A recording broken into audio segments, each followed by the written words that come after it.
¿Se oye? Sí. Bueno, sí, también. Si no hablo fuerte. En primer lugar, disculparme que no hablo portugués. Como la presentación no es una presentación como tal, es muy cortita, espero que me entendáis. Y es un poco para que conozcáis qué es Viagro y quiénes somos. Bueno, como ha dicho Vasco, mi nombre es Paco del Águila, director de operaciones de Viagro, una empresa que está en Almería, en el sur de España, en un lugar de agricultura intensiva por excelencia. Es una zona productora en cultivo protegido, tomate, pepino, donde se ha ido adquiriendo una gran experiencia para lo que nos viene ahora, que es la agricultura sustentable.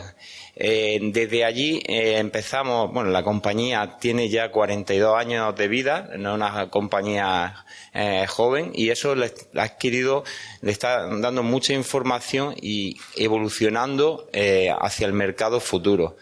También trabajamos directamente con supermercados, las cadenas de supermercados, y vemos las inquietudes del consumidor europeo, no solo el nacional o de Portugal, sino a nivel europeo. De hace 25 años somos productores de agricultura ecológica, donde ya el chip en esa época era algo raro, la agricultura orgánica, ahora es algo normal. Y nosotros, desde el equipo de desarrollo I+D, lo estamos llevando a un nivel un poco más severo. Más severo porque ahora es muy normal que nos hablen de microbiología, por ejemplo. Nosotros empezamos la andadura de la microbiología, eso hace casi 30 años, 25 años, y hemos ido evolucionándola porque siempre nos dicen que hay que añadir tricoderma, hay que añadir bacillus, hay que añadir micorrizas, con el concepto de fungicida e insecticida, de fitosanitario. Es cambiar herramientas de control, por así decirlo, de muerte. Nosotros nos enfocamos en regeneración. No queremos aplicar ninguna tricoderma, ninguna micorriza. Queremos equilibrar la vida nativa de cada uno de los sistemas de cultivo para que no haya ningún tipo de problema. En esta línea de trabajo, como os comentaba, ha ido evolucionando y ya ha llegado a un punto, por eso que estamos en un nivel diferente al orgánico, donde empresas de toda la península, bueno, en este caso de España, de las más importantes, tanto de fruta de hueso, cítricos, cultivo protegido, aire libre, se han entrado y englobado en un nuevo sistema que se llama Epigen Healthy Bite, en el cual se produce con esta metodología, regenerando el microbioma de los sistemas productivos, que esto tiene un beneficio, una fruta también con unas características más saludables. Os voy a poner un vídeo corto de un spot donde explica lo que es esta regeneración, cómo actúa el medio ambiente, cómo cuida. Bueno, yo lo pongo ahora y lo pongo en pausa, ¿vale? Para que no empiece. Uno de los puntos que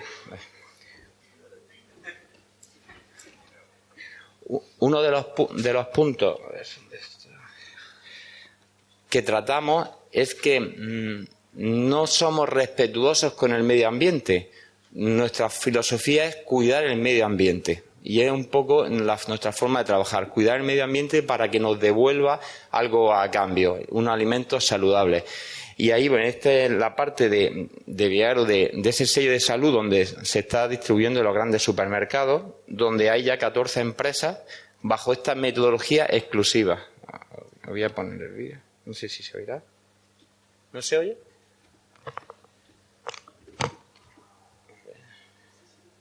El volumen, tú lo tienes quitado, Carlos. Por el principio, espérate por el principio. Dale volumen a tope. Con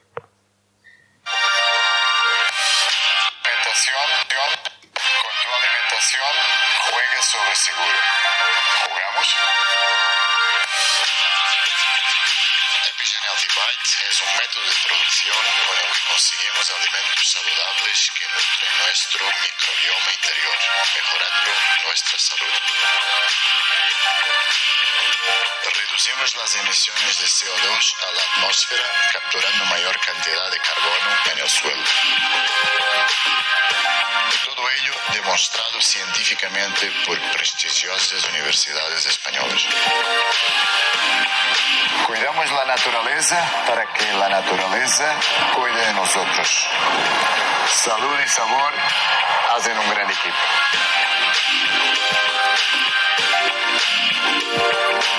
Bueno, esto es el culmen un poco La alimentación juega sobre del desarrollo de muchos años. Lógicamente, por eso a veces asusta cuando se dice el tiempo que llevamos de desarrollo. Y ahora, bueno, ese tiempo es lo que ha hecho al final que haya una gran amistad, y con el siguiente ponente, con Carlos Meza, en el que hemos ido trabajando y aprendiendo a cómo cultivar de una forma distinta, no con tóxicos, sino con una regeneración activa de la microbiota nativa. Carlos es una persona que empezó en Japón, creo recordar, a trabajar el tema de microbiología, para, no digamos los años porque si no va a parecer más mayor de lo que es. Y luego también por reseñar, aunque él dará su descripción de trabajo, pero sí es importante que fue la primera persona que exportó manzana orgánica a Estados Unidos, la primera manzana ecológica que Estados Unidos ingirió fue de Carlos Meza. Entonces es una persona muy implicada con sustentabilidad y desarrollo. Y nada, un poco era para que conocieran un poquito a la empresa, agradecer a Fertipower, a Vasco, el evento, y claro, a los asistentes, que siempre da felicidad ver tantos agricultores interesados por este camino nuevo de producción, porque claro, años atrás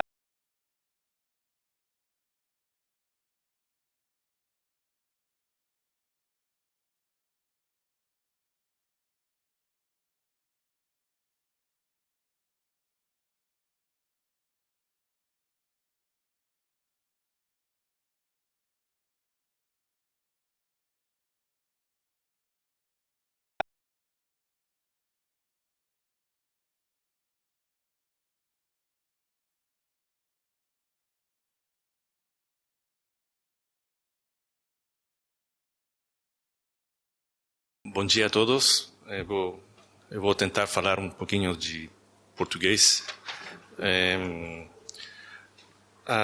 Para continuar com a exposição, gostaria de repetir algumas frases que já foram ditas a respeito de que a agricultura regenerativa é um conceito que tem ganhado mais adeptos e a principal razão responsável por isso é a crescente conscientização de que os métodos adotados na agricultura convencional, ou mesmo na agricultura sustentável, não são suficientes para garantir um ecossistema saudável e integrado. Essa é uma verdade que não se tem dúvida que hoje está acontecendo a nível mundial.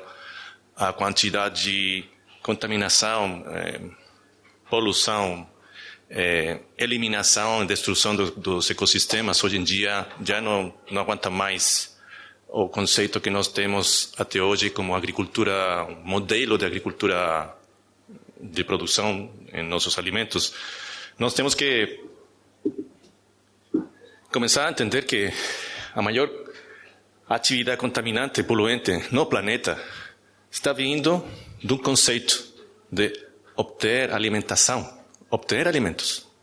Não aguanta o sistema mais respeito de como é que uma espécie que habita o planeta procurando alimentação destrui.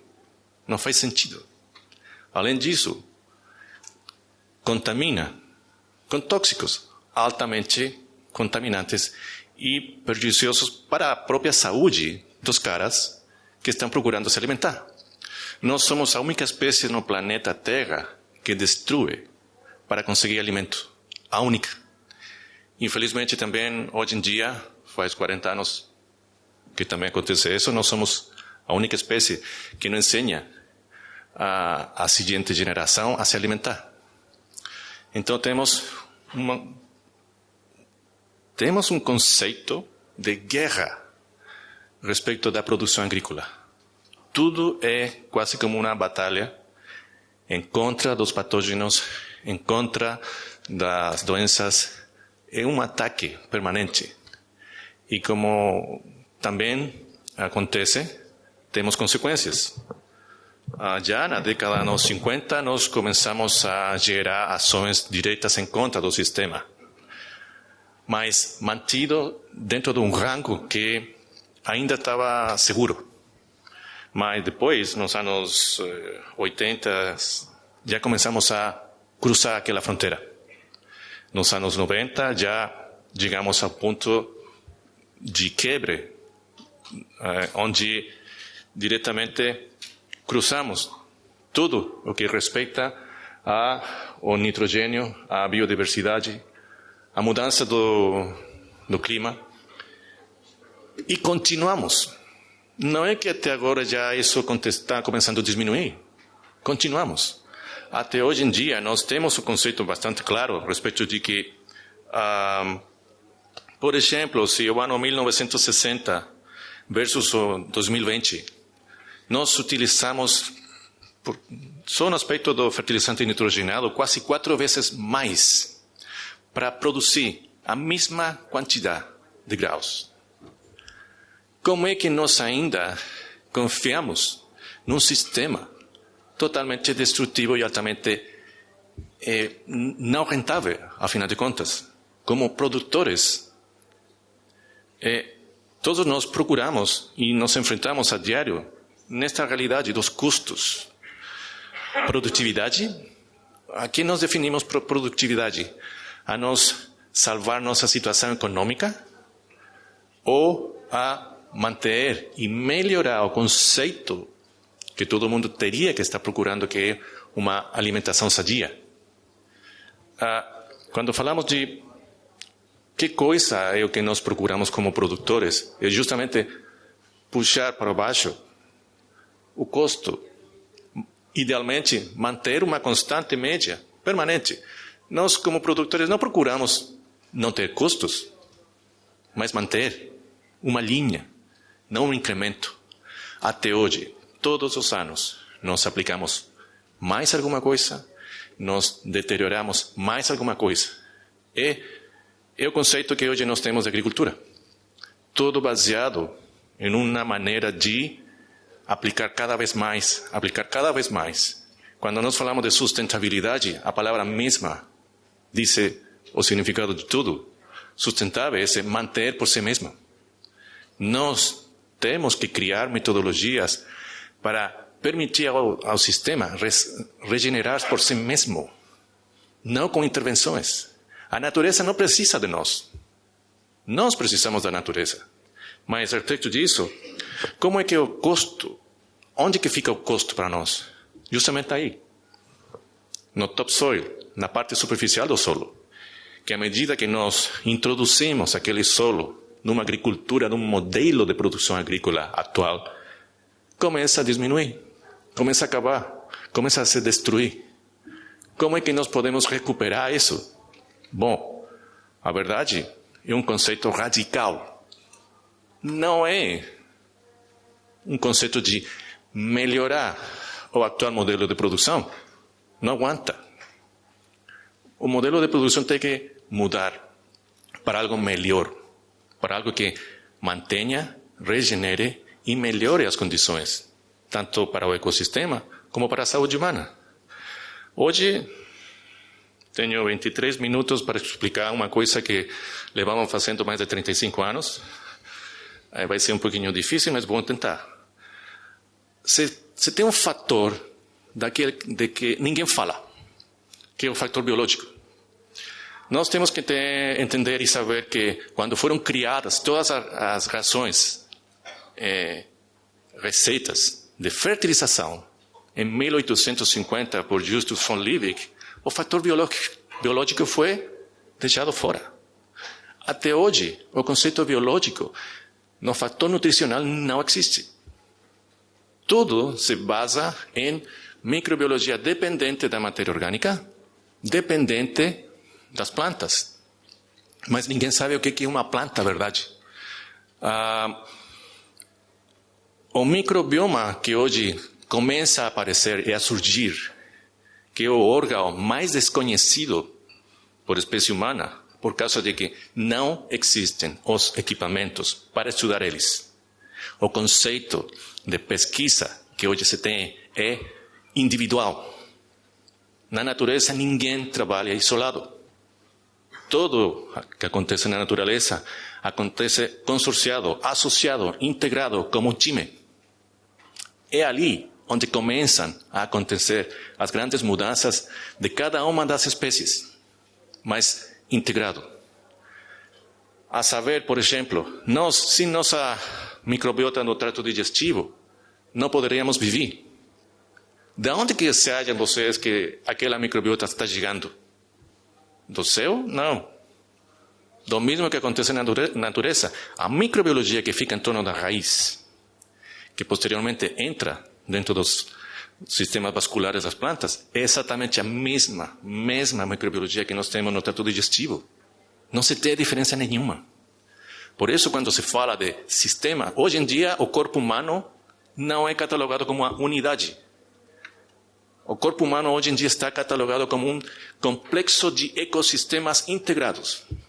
Essa é uma das razões porque o conceito de câncer ainda é um fator desconhecido. O 97% das doenças que acontecem no corpo humano estão provindo do microbioma. Daquela microbiota onde se perde a diversidade. Até hoje ninguém entende o conceito de o que é, em definitiva, um trato digestivo. Nós temos que entender que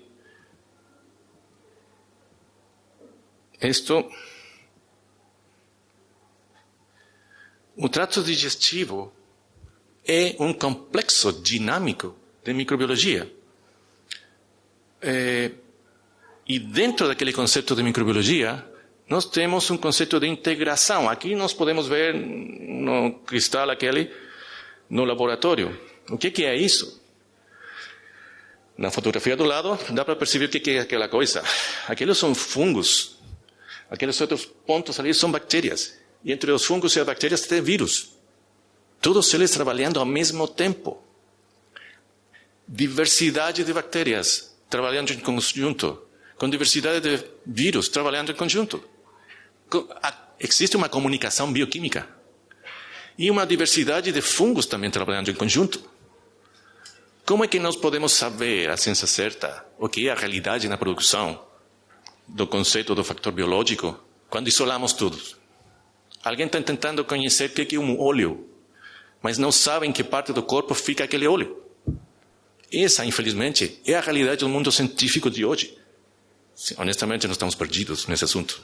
Temos que mudar, porque, um exemplo, o ano 2007, o mundo científico ficou chocado porque descobriu a presença no ápice radicular da proteína 1433.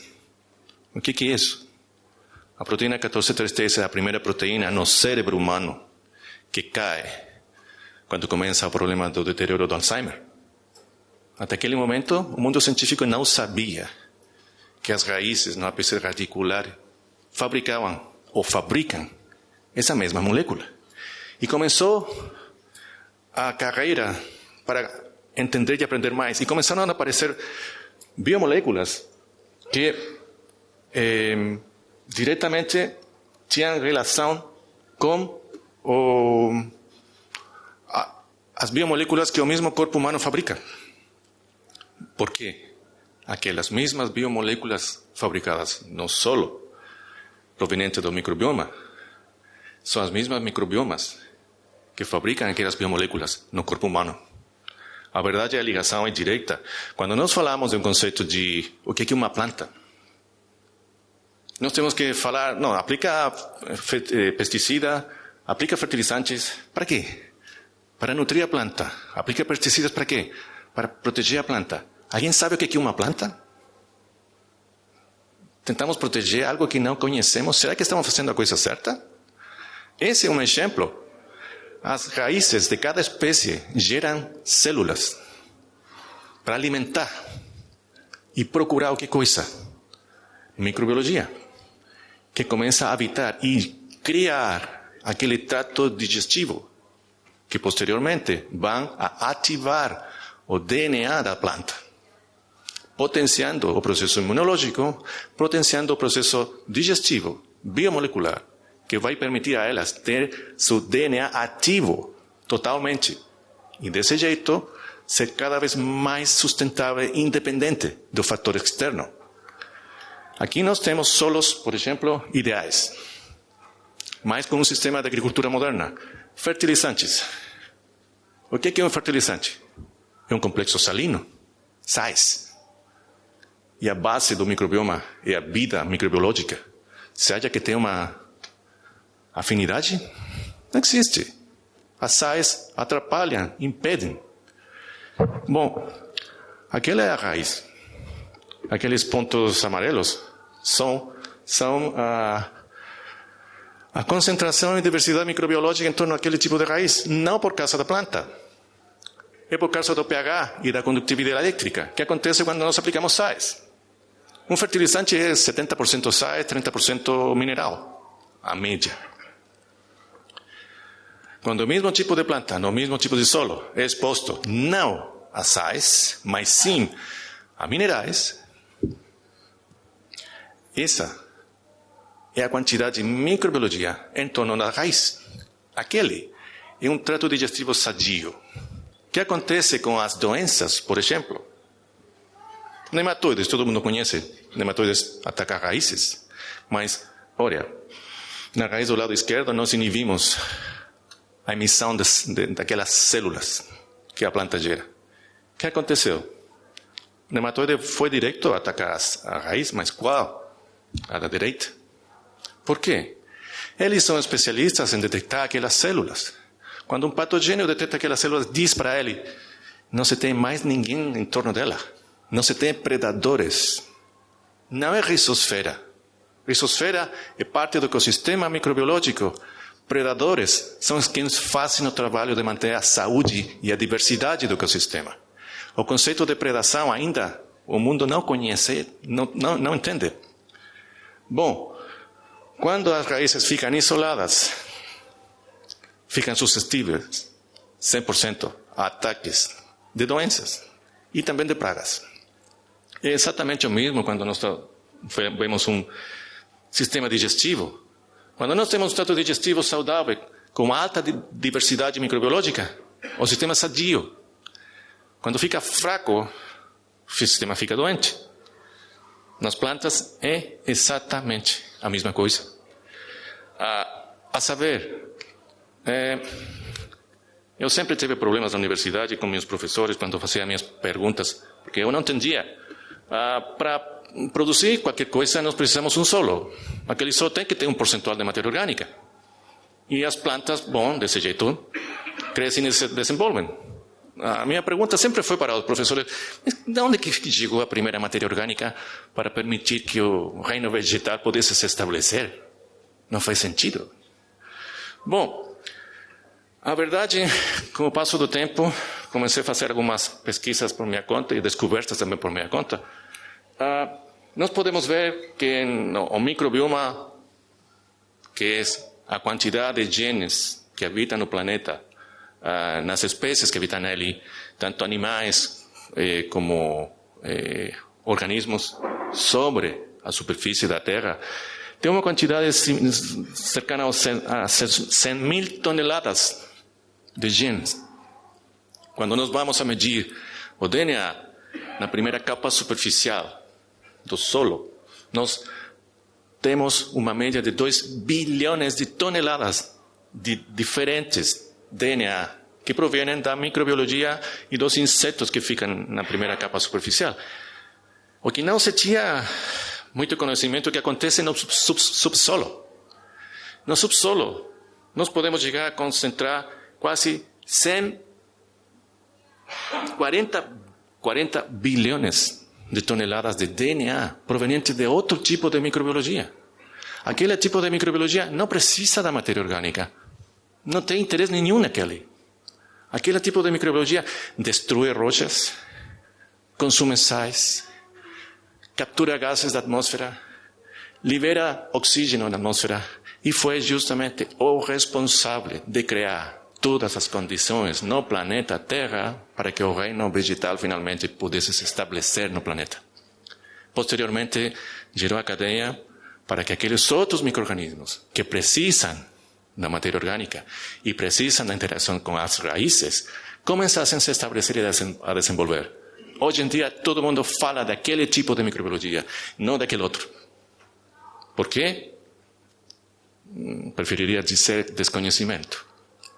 Um exemplo daquele tipo de microbiologia que está catalogado como extremófilo, ou seja, parece micro-organismo, mas as coisas que ele fazem não podem ser micro-organismos. Aqui temos uma solução salina, onde aquele tipo de microbiologia está se desenvolvendo e crescendo. Mas olha a condutividade elétrica, 20 milimós de condutividade elétrica. A saber, 4 milimós as plantas já não produzem, 6 milimós, 8 milimós as plantas morrem. 20 milimós, eles ficam ali crescendo como se nada. Por quê?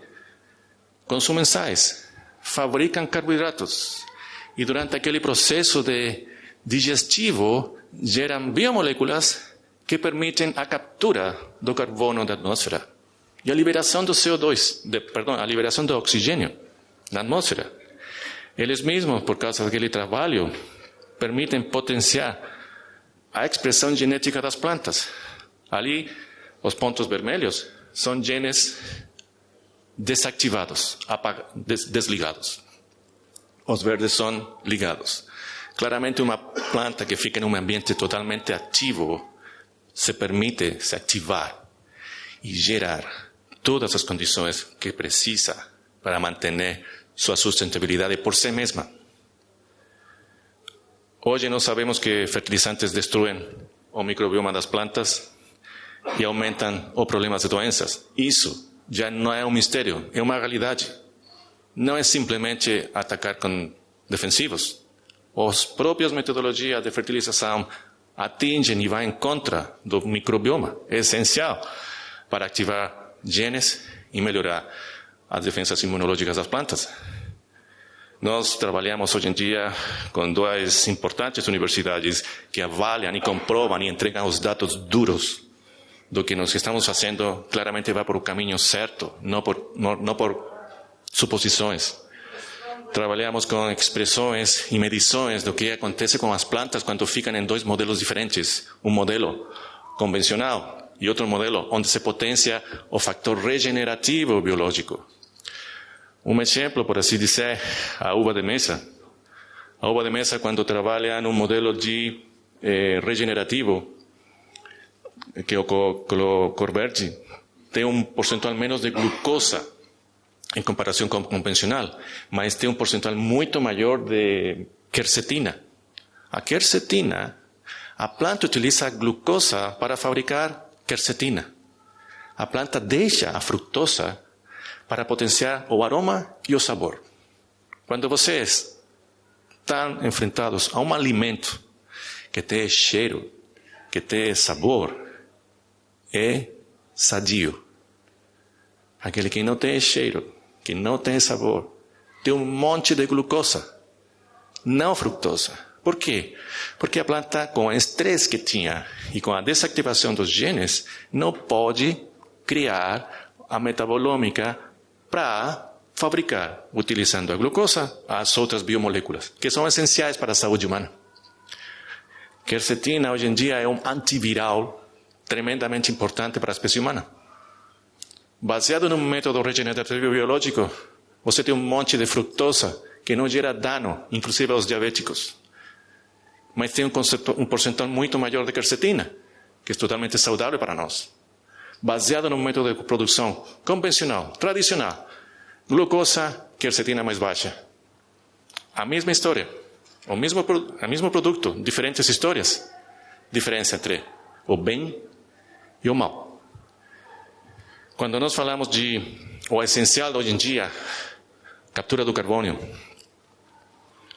aqui temos exemplos que acontecem na realidade quando nós aplicamos esta metodologia. Um solo doente, 17 dias depois, começamos a, por causa da analítica normal de minerais, começamos a ver a regeneração e a reestruturação do perfil do solo.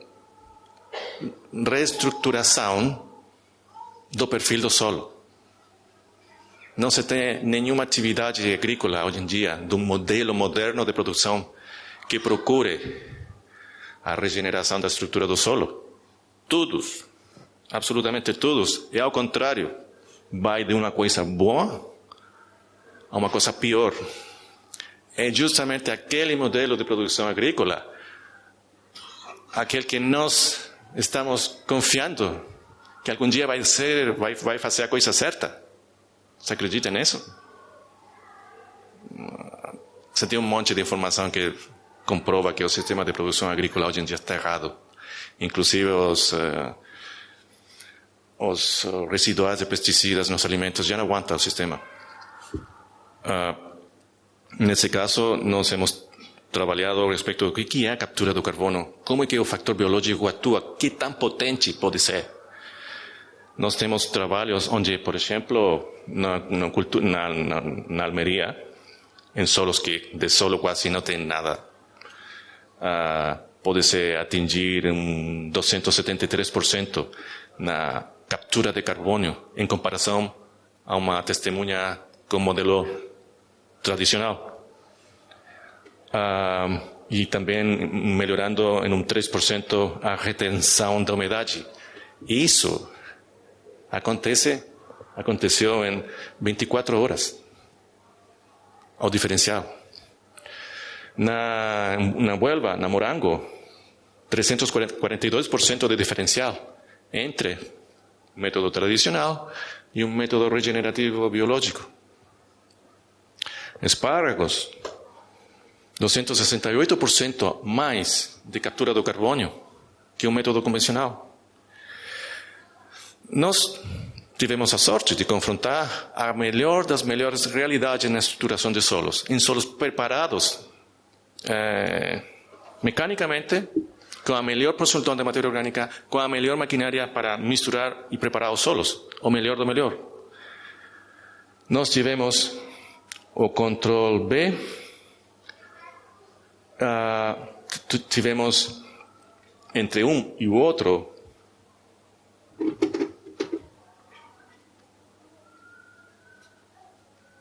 método convencional, método biológico, regenerativo.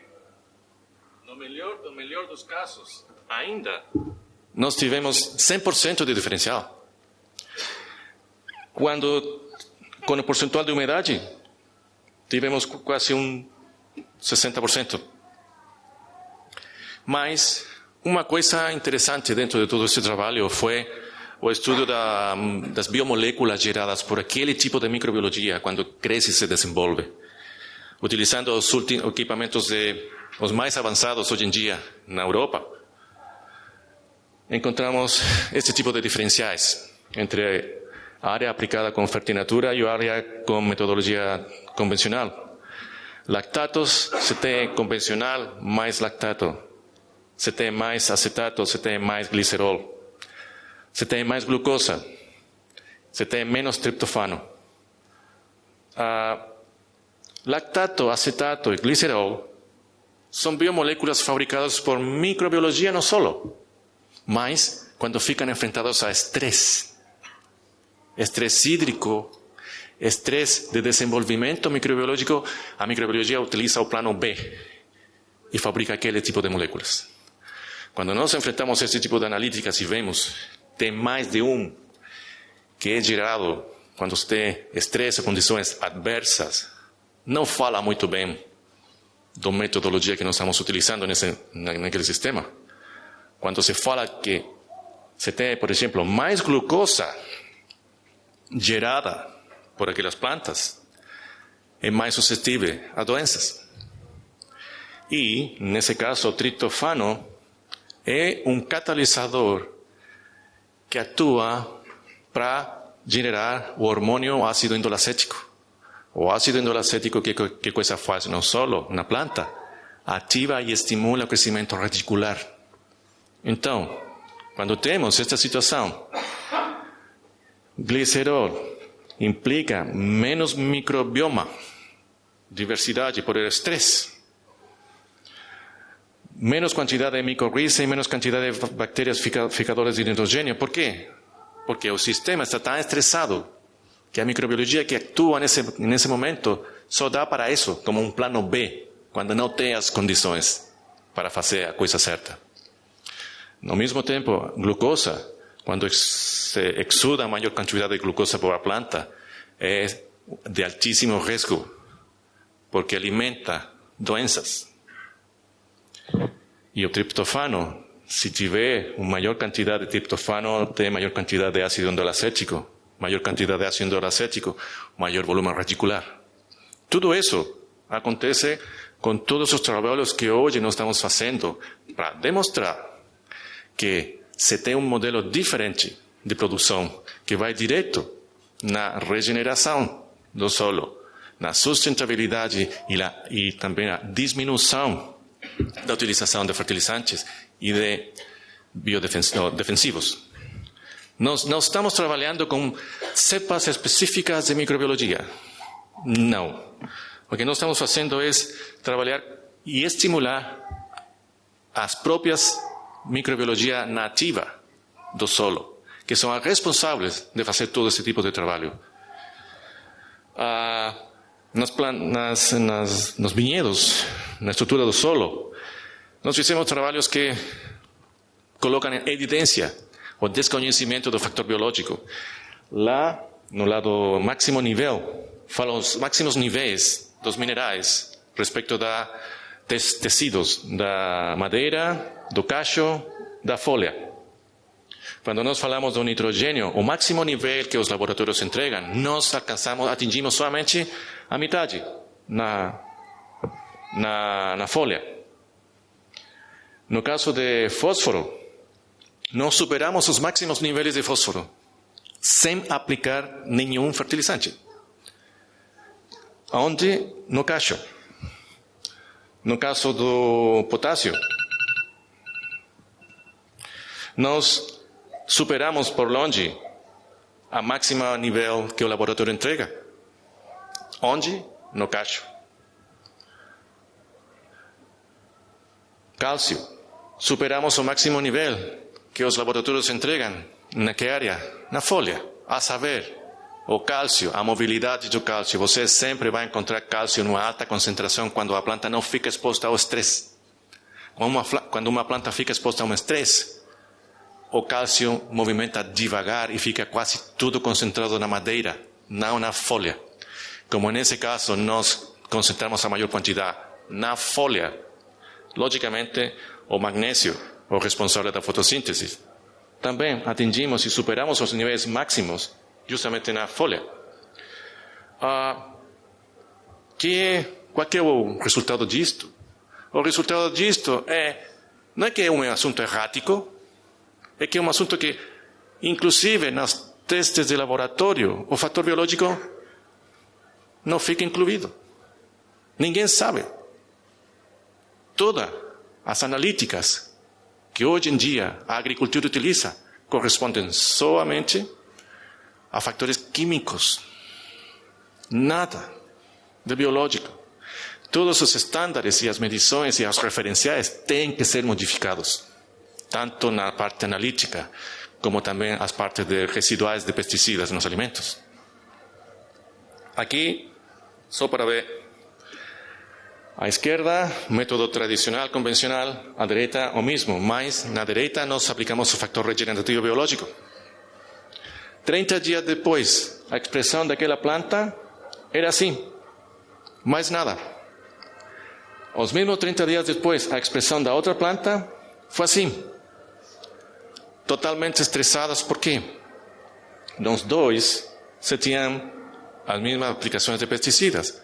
Os pesticidas estressam. desligam os genes. Não permitem que as plantas possam expressar seu potencial. Tem aqui outras áreas. Método convencional, o mesmo método convencional, mais adicionado o fator biológico regenerativo. Aqui a mesma coisa. Respecto das produtividades, à direita, com o fator regenerativo. À esquerda, convencional. Igual aqui. O que nós simplesmente queremos, como um grande resumo, é o fator biológico ainda está desconhecido. O conceito de predação também está desconhecido. Os predadores são os encarregados de criar espaços para manter a diversidade. A saber também, os ecossistemas e a saúde de um ecossistema se mede por a diversidade dos predadores.